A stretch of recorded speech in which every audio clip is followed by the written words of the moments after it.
Oke, assalamualaikum warahmatullahi wabarakatuh, teman-teman. Aduh, alhamdulillah ya, jumpa kembali dengan Kang Soleh di pagi hari ini. Saya doakan semoga teman-teman sehat selalu dan lancar dalam segala urusan dan usahanya, teman-teman. Ya, amin ya robbal alamin. Nah, baik, teman-teman, di kesempatan video kali ini saya mau menceritakan tentang perjalanan saya selama 2 tahun setengah dan saya udah bisa apa aja gitu ya selama saya berproses di bisnis ini ya. Nah, di sini tidak bertujuan untuk promosi enggak, tetapi di sini saya mau menceritakan ya. Karena banyak orang yang mengira ada yang bilang lama, ada yang bilang cepet gitu. Jadi inilah real perjalanannya seperti ini, teman-teman. Silakan teman-teman tinggal simak sampai selesai ya. Nah, jadi teman-teman gini ya, di awal dulu itu saya kan sebelum saya terjun di usaha ini, jujur pengalaman saya di bidang kerja itu banyak gitu kan. Nah, karena dulu semenjak lulus SMP ya, nah dulu itu saya langsung pergi ke Bekasi ya, ke daerah Jabodetabek ya. Nah, saya pergi ke daerah Bekasi ya, ke daerah Bekasi. Nah, di situ saya kuli. Jadi kuli waktu itu teh kalau di toko ya, di toko elektronik. Nah, selama 6 bulan. Nah, setelah dari situ kan bangkrut ya usahanya. Nah, setelah dari situ saya pergi ke masih di daerah Bekasi, daerah apa ya lupa lagi, daerah Tambun kalau nggak salah ya. Nah, saya kerja di mebel ya. Nah, setelah dari situ saya ngenaikkan mobil gitu kan di daerah Bandung, dan lah pokoknya banyak ya, mulai dari bangunan gitu kan saya pernah kerjain di gitu kan, dagang juga saya pernah dagang, teman-teman ya. Nah, mungkin yang terakhir ya kemarin itu saya di marka jalan, ngecat jalan gitu, teman-teman ya. Jadi diproyekkan kayak gitulah ya. Nah, terus setelah itu saya terakhir di aspal, teman-teman ya. Jadi saya bikin jalan tuh manual ya, seperti itu. Jadi bagian aspalnya saya gitu ya. Jadi memang pekerjaan saya berat gitu, kalau hitung-hitungan berat gitu. Nah, pas 2021 ya, 2021 bapak saya waktu itu diinformasiin sama temennya mengenai pupuk ya. Ya intinya dipresentasi lah, masalah pupuk organik, ada pupuk organik katanya. Nah, hingga akhirnya bapak saya ikut bergabung gitu kan untuk beli pupuk tersebut gitu, karena memang kebutuhan pupuk ya di apa namanya di kampung saya itu kebutuhan pupuk. Nah, bapak saya setelah seminggu kemudian bapak saya menginformasikan ke saya gitu, bahwasannya katanya gini, Jang, bapak punya usaha nih bagus buat kamu, daripada kamu capek ngaspal katanya, dan udah mending jalani usaha ini. Nah, kata saya gini, ah ngapain pak, usaha mah udah yang pasti-pasti aja, jangan yang gitu-gituan ya, gak masuk yang kayak gituan mah. Saya intinya saya menolak lah gitu kan di bisnis ini itu gitu ya. Nah, lalu setelah itu ada teman saya ya yang ngejelasin ke saya langsung gitu. Ternyata teman saya yang ngejelasin ke bapak saya. Itu ceritanya ya. Jadi bapak saya diceritain sama teman saya. Nah, saya diceritain sama bapak saya agak mempan. Nah, hingga akhirnya saya diceritain sama teman saya langsung. Nah, ketika saya diceritain sama teman saya langsung, ya, di situ saya mulai membuka diri. Ya, saya mulai membuka diri ya. Gitu. Kalau paham enggak, kalau paham enggak. Tetapi di situ saya meyakini gitu. Kan dia nyeritainnya, nih banyak nih yang sudah sukses juga gitu. Ini banyak yang sudah berhasil gitu. Masa kamu mau gitu-gitu aja hidup, katanya gitu. Nah, di situ saya berpikir, iya juga ya. Saya ini punya masa depan. Ya, saya punya impian, saya punya harapan, pengen ini, pengen itu gitu. Sedangkan saya masih gini-gini aja, belum ada perubahan, belum ada jalan untuk mencapai semua itu gitu. Apa salahnya kalau saya coba kan gitu. Nah, hingga akhirnya hingga akhirnya hingga akhirnya saya ngejalanin juga, ya hingga akhirnya saya ngejalanin juga. Wah, pokoknya saya semangat dengan penuh semangat gitu. Ilmu belum ada, semangat 100%. Itu teman-teman. Cerita saya di awal gitu. Selama 2 bulan, ya, selama 2 bulan berproses saya 2 bulan berproses itu alhamdulillah. Alhamdulillah hasilnya tidak ada. Hasilnya tidak ada teman-teman. Jadi selama 2 bulan tersebut hasilnya memang tidak ada. Karena apa? Karena orang yang saya tawarin itu tidak percaya dengan saya. Itu tidak percaya gitu. Kenapa? Ah, kamu aja naik motor butut, masa kamu nawarin bisnis kayak ginian, bisnis besar gitu. Nah, di situ dibilang saya mau menyerah, iya, tapi saya disemangatin terus sama teman saya. Nah, hingga akhirnya di situ saya selama 2 bulan itu saya berproses, saya nawar-nawarin gitu kan ke saudara, ke teman gitu kan, ke tetangga dan lain-lain. Pokoknya di daerah kampung saya. Tapi semuanya tidak ada yang percaya gitu. Nah, hingga akhirnya saya juga, ah mungkin ini bukan jalan bisnis saya kata saya gitu. Ah mungkin ini bukan rezeki saya di usaha ini. Hingga akhirnya teman-teman saya berhenti dulu gitu kan. Saya memutuskan kerja dulu teman-teman ya. Saya memutuskan kerja lagi di daerah Keramat Jati, daerah Jakarta ya. Nah, saya kerja lagi selama 4 bulan saya kerja di Jakarta gitu kan. Bukan ada hasil, tapi malah banyak hutang saya teman-teman ya. Tapi malah banyak hutang karena apa? Karena kebutuhan dengan pemasukan itu tidak sebanding teman-teman ya. Nah, hingga akhirnya saya mikir gini, apapun kerjaannya semuanya butuh proses gitu. Dan tidak ada usaha yang instan gitu ya.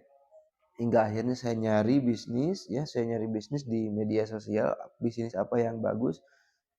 Ternyata semua bisnis tentunya butuh perjuangan gitu. Dan kita usaha apapun ya, tentunya kita perlu resiko gitu, harus ada resikonya gitu. Ada resikonya masing-masing.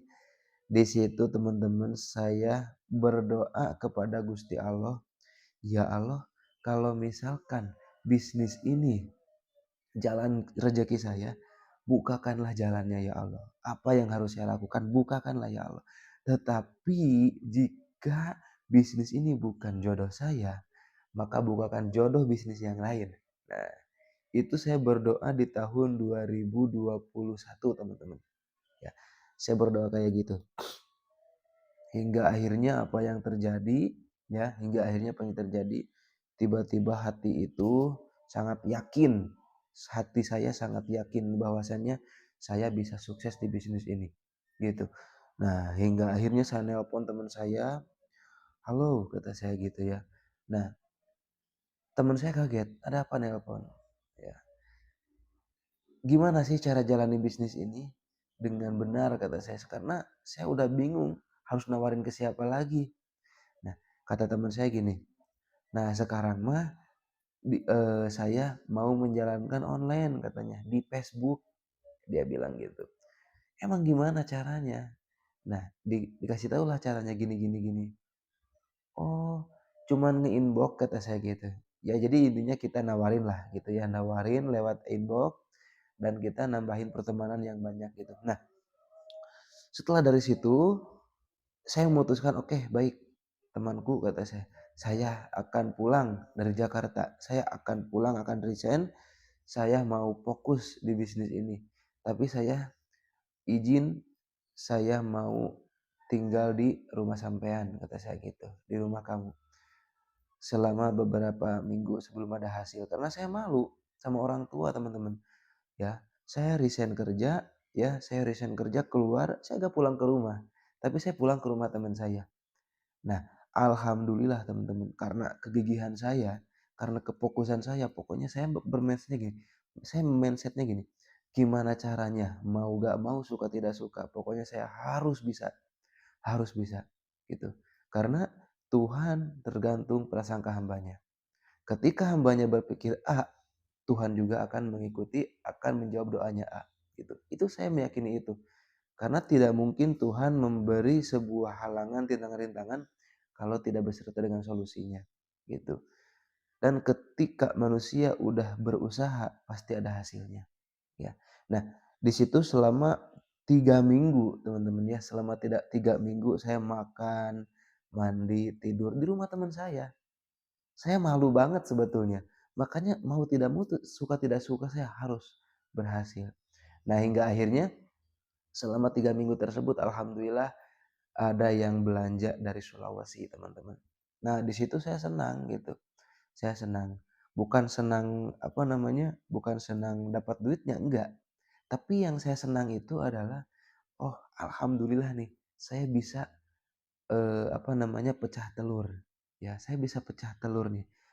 Orang Sulawesi belanja pupuk ya, sampai beberapa paket waktu itu karena apa? Karena dia kebutuhan untuk sawitnya. Nah, dari situ saya mulai memahami polanya, teman-teman. Saya mulai memahami polanya hingga akhirnya alhamdulillah dari Sulawesi Tenggara, Sulawesi Selatan, dari Kalimantan. Alhamdulillah ya, alhamdulillah. Nah, setelah dari situ saya hijrah ke daerah Singaparna, ya ke daerah Tasik, masih daerah Tasik karena kebetulan saya orang Tasik, teman-teman, ya. Nah, ke daerah Singaparna agak kota dikit.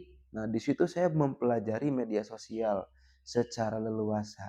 Nah, di situ ya di tahun 2022, ya, di tahun 2022 saya hijrah ke Tasikmalaya, saya mempelajari media sosial secara luar biasa pokoknya, secara ekstra ya. Nah, alhamdulillah tuh, saya bermain bisnis ini itu lewat TikTok, lewat Instagram, lewat snack video itu alhamdulillah, teman-teman ya. Banyak banget yang pengen ikut bisnis ini gitu kan lewat saya. Nah, alhamdulillah gitu kan. Pokoknya untuk per bulannya itu nggak kurang dari ya kurang lebih 5 jutaan lah gitu kan omset saya, apa bonus saya itu gitu. Pokoknya alhamdulillah, teman-teman. Di situ saya makin bersyukur, makin bersyukur. Alhamdulillah setelah dari situ 1 tahun saya bisa kebeli motor 20 juta, teman-teman ya. Nah, bisa kebeli motor 20 juta. Nah, dari motor gitu kan, itu di luar bonus ya, teman-teman ya, di luar bonus harian, bonus mingguan, dan bonus bulanan. Nah, dari situ selama 1 tahun kemudian alhamdulillah bisa kebeli mobil, teman-teman, yang harganya ya murah sih, cuma 150 juta, tapi alhamdulillah bagi saya tasakur binikmat gitu kan. Yang tadinya saya tidak disangka-sangka ya, saya tidak bermimpi sama sekali. Tidak bermimpi sama sekali saya bisa punya kendaraan roda 4 gitu. Nah, selang 5 bulan alhamdulillah bisa kebeli lagi motor yang kedua ya. Cuman gak dibeliin motor tapi diambil uangnya karena itu bentuk hadiah dari perusahaan. Nah, jadi kalau dibilang proses ya, mungkin kalau dibilang cerita itu kelihatannya enak, teman-teman. Tetapi saya yang ngejalanin, menjerit, teman-teman. Menjerit gitu kan dengan proses yang saya hadapin gitu kan. Karena apa? Resiko di bisnis ini itu ya kalau saya boleh katakan resikonya itu hanya waktu, tenaga, pikiran, kesabaran, kekonsistenan. Itu, teman-teman. Kalau teman-teman tidak memiliki itu semua ya, itu akan terasa lambat gitu ya. Tetapi kalau teman-teman mampu sabar, apapun halangannya yang terjadi tetap konsisten, tetap berjalan ya, tetap berjalan. Karena apa? Karena orang sukses itu bukan orang yang tidak pernah gagal, tetapi orang yang sukses itu adalah orang yang 10 kali jatuh dan 11 kali bangkit. Jadi artinya orang sukses itu adalah orang yang lebih banyak bangkit dibanding kegagalannya. Ya, nah itu, teman-teman. Jadi alhamdulillah kalau kita konsisten, ya, kalau kita konsisten ibarat air yang menetes ke dalam batu karang, nah lama-lama akan menjadi lubang. Nah, artinya ketika teman-teman mampu konsisten dalam suatu bidang, ya maka teman-teman akan menjadi ahlinya. Maka buat kalian semua yang sekarang lagi berproses, kalau kalian menghadapi halangan, tantangan, rintangan, jangan pernah menyerah. Karena dengan menyerah kita tidak akan kemana-mana. Kita akan tetap di situ-situ aja. Ya, tetapi ketika kita mencari solusi, kita tetap optimis, tidak pesimis, maka kita akan menjadi pakar dan menjadi ahlinya. Oke, sekian video dari saya, semoga bermanfaat dan teman-teman harus tetap semangat ya. Apapun yang terjadi tetap gaspol ya. Salam sinergi, go berkah, no riba. Assalamualaikum warahmatullahi wabarakatuh.